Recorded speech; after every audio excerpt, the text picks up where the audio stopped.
Ya, terkait imbas full lockdown 24 jam sampai 30 Mei terhadap WNI, khususnya terhadap perawat asal Indonesia di Kuwait, kami terhubung via sambungan Skype dengan Zulkifli Abdullah Usin, pengarah Satgas COVID-19 atau COVID-19 PPNI Kuwait. Selamat pagi waktu Kuwait, Pak Zul. Ini terkait dengan peraturan baru di Kuwait, apa saja yang berbeda dengan aturan yang berlaku sebelumnya? Ya, selamat pagi Mbak Fani. Selamat siang waktu Indonesia. Insya Allah mulai hari ini nanti jam 4 sore, Kuwait akan melakukan lockdown total. Jadi yang sebelumnya lockdownnya hanya dimulai jam 4 sore hingga jam 8 pagi, maka mulai nanti itu total. Jadi besok hingga tanggal 30 Mei akan total lockdown 24 jam. Begitu Ibu Mbak Fani. Oke, seperti apakah peraturannya sama seperti dengan PSBB atau karantina wilayah di Indonesia seperti itu, Pak Zul? Untuk di Kuwait sebenarnya diperbolehkan masyarakat keluar untuk berolahraga dari jam 4 sore hingga jam 6 sore.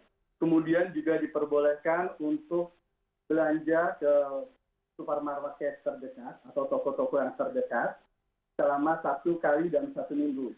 Jadi untuk keluar belanja tersebut telah diberikan form khusus bahwa mereka keluar untuk belanja. Oke, Pak Zul masih dengar suara saya ya, Pak Zul? Iya. Oke, baik. Pak Zul, ini terkait dengan kondisi teman-teman warga negara Indonesia yang berada di Kuwait, ini dengan adanya imbas penerapan full lockdown ini seperti apa untuk teman-teman? Ya, sebenarnya untuk masyarakat Indonesia, alhamdulillah sudah diberitahukan oleh KBRI juga untuk selalu mengikuti update-update tentang peraturan-peraturan di Kuwait.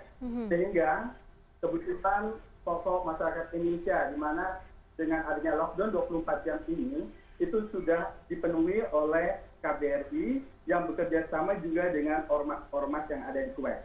Seperti pada saat ini ada 12 orang Indonesia yang perawat yang terkena COVID positif. Jadi kebetulan mereka itu sudah dipenuhi oleh teman-teman dari Persatuan Perawat Nasional Indonesia dan juga tentunya dengan bimbingan KBRI. Karena sebenarnya walaupun mereka hanya 2 orang dirawat di rumah sakit, sedangkan yang 10 orang lainnya dikarantina di rumah, itu kebutuhan kehidupan sehari-hari itu yang dipenuhi oleh teman-teman atau organisasi masyarakat yang dibimbing oleh KBRI. Oke. Pak Zul, ada berapa warga negara Indonesia yang bekerja sebagai perawat di sana, Pak? Untuk yang menjadi anggota perawat Persatuan Nasional Indonesia di sini, itu sekitar 400 warga Indonesia, 400 perawat, di mana mereka bekerja di rumah sakit swasta, juga di rumah sakit pemerintah di bawah kepemerintahan Kuwait, di mana bekerja di klinik maupun di rumah sakit. Dan juga ada yang beberapa bekerja sebagai paramedik staf ambulan di sini. Oke, kondisi teman-teman perawat sehat semuanya ya Pak ya, kami harap. Alhamdulillah sehat, walaupun ada 12 orang yang sudah positif kena COVID-19. Oke, penanganannya seperti apa Pak Zul? Dan juga bagaimana dengan fasilitas kesehatan, kemudian juga pengamanan bagi teman-teman medis atau teman-teman tenaga medis di sana? Ya, sebenarnya kita sudah diberikan full APD di sini. Dan kita bisa menggunakan itu dengan sebaik-baiknya. Namun, ada beberapa ruangan atau beberapa bagian atau beberapa departemen yang tidak bisa menggunakan full APD. Jadi, teman-teman itulah yang kena. Jadi dari pengalaman saya, itu ada teman yang pertama kali positif COVID-19 itu, mereka bekerja di bagian dialisis atau di bagian cuci darah. Itulah yang pertama kali perawat Indonesia yang kena. Kemudian total hingga saat ini ada 12 perawat yang kena COVID-19. Alhamdulillah 2 orang berada di rumah sakit dan 10 orang dikarantina di rumah karena memang tidak ada keluhan.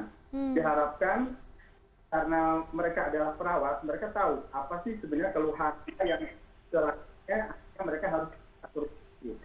Jadi kemarin ada pengalaman teman sebenarnya dia karantina di rumah, tapi karena dia muntah darah, langsung ke ambulan dan langsung dibawa ke rumah sakit untuk segera ditangani.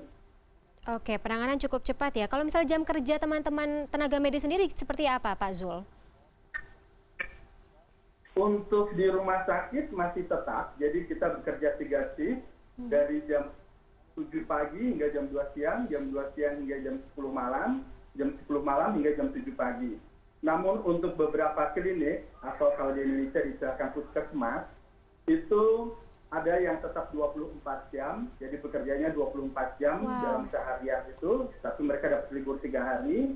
Demikian juga dengan ambulans staff, mereka ada yang bekerja 24 jam, kemudian libur sehari, dan kemudian bekerja lagi 24 jam. Oke, tetap sehat dan tetap semangat ya Pak. Pak Zul, terakhir Pak, menimbang kondisi di Kuwait saat ini dengan adanya full lockdown, apa yang diharapkan oleh para WNI, teman-teman WNI baik dari pemerintah Kuwait dan juga perlindungan dari pemerintah Indonesia, dari KBRI khususnya? Ya, alhamdulillah KBRI membantu dengan penuh.